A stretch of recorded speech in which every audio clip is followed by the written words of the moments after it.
voice. So let me cut this out. You have mentioned what is spectacular about Senator Ned Nwoko and make it to have interest in him.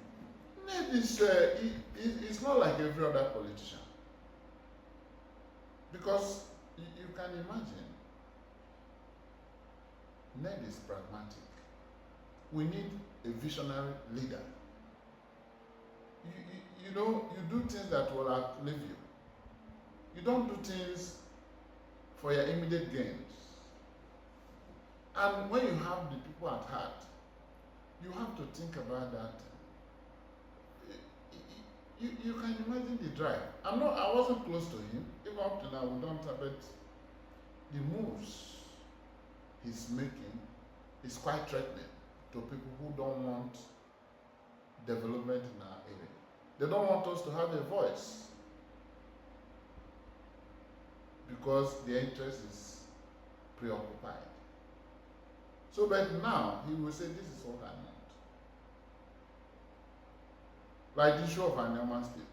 He's going it alone, irrespective of the talks around it. But he's going it alone.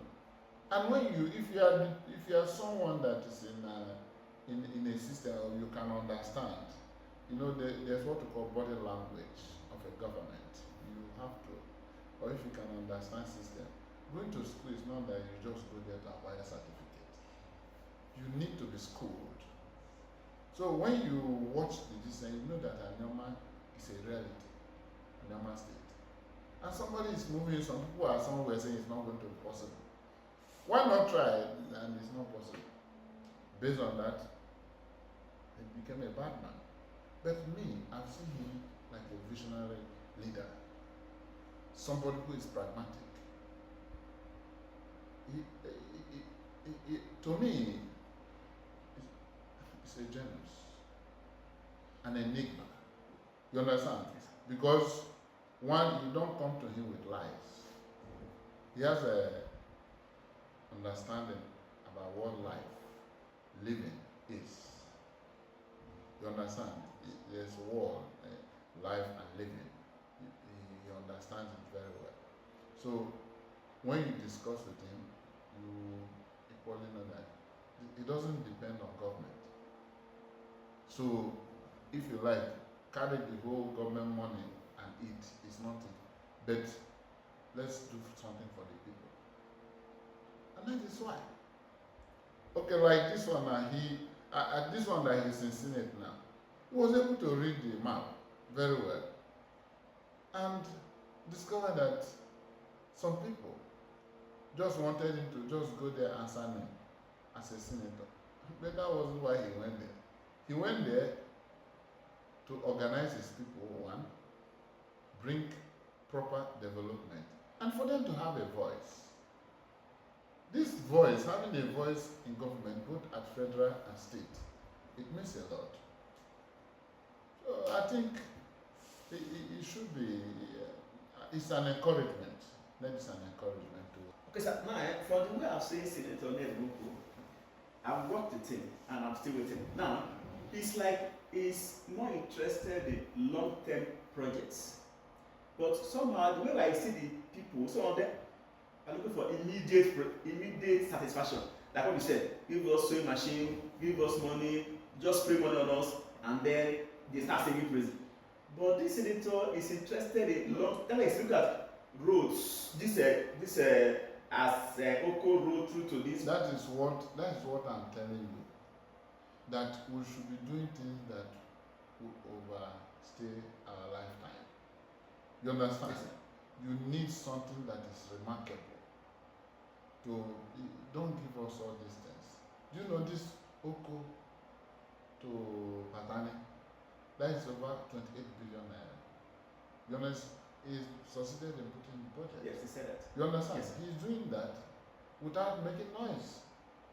You understand? Yes, sir.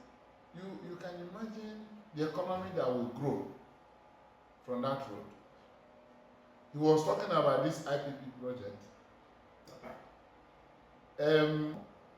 So why can't our people come together and say, let us have roadmap for development for our area?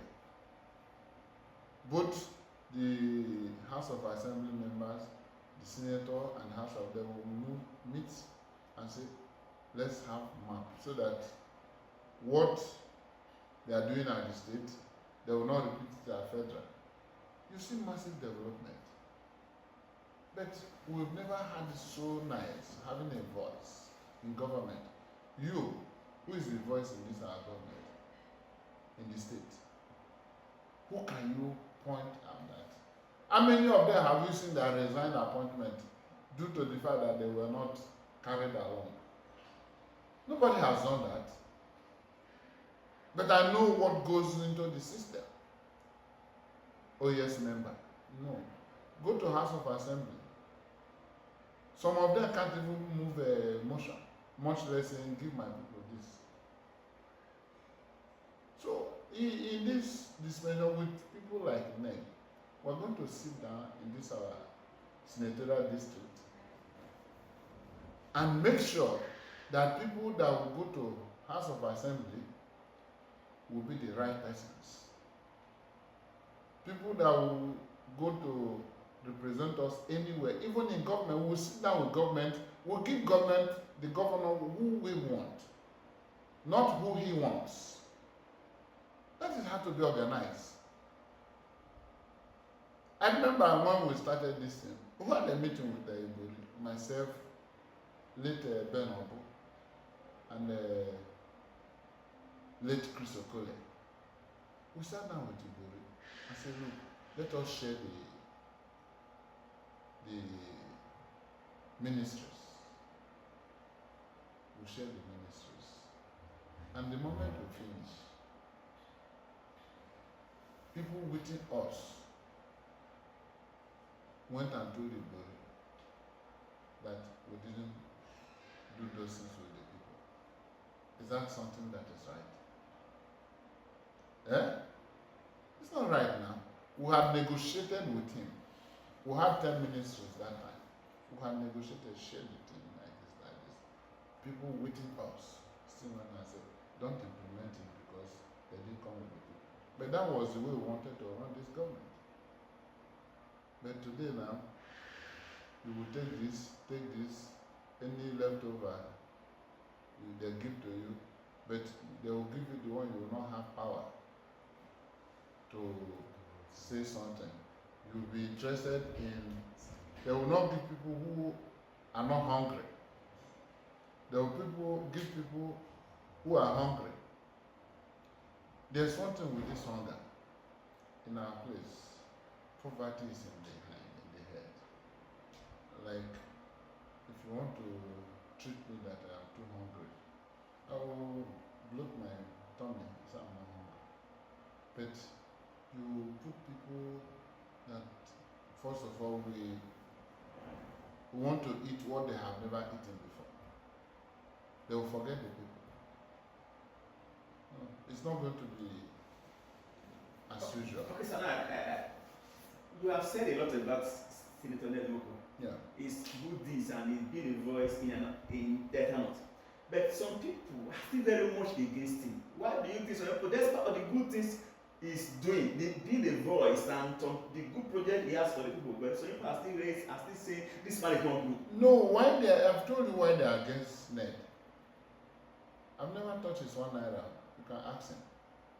But they are against him because he's a visionary leader. You don't become a visionary leader and at the same time become a transactional leader.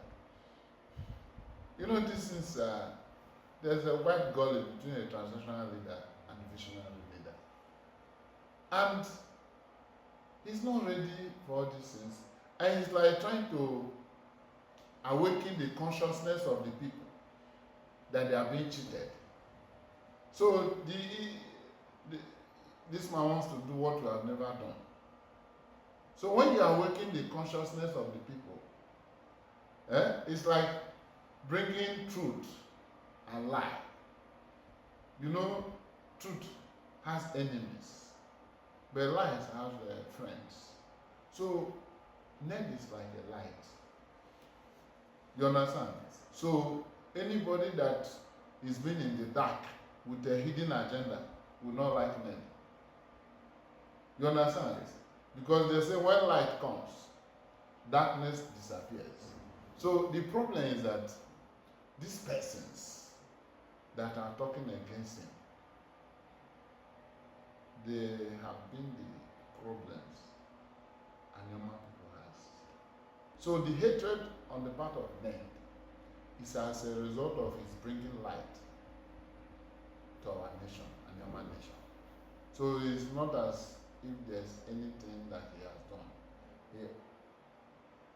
He has done, and he has not even started. If you watch his roadmap, he has not started. Anioma State is a daunting, if you must know. He is going to bring it. That's why most of us call him Odogu Anioma. You understand? Yes, sir. Odogu is a warrior. You understand? So he's skilled, and people are talking about AI. Ned is just AI to every problem. You understand? Yes, If you discuss with him, bring any problem, he will just give you. You think you are not talking to somebody. He's just too advanced for thinking.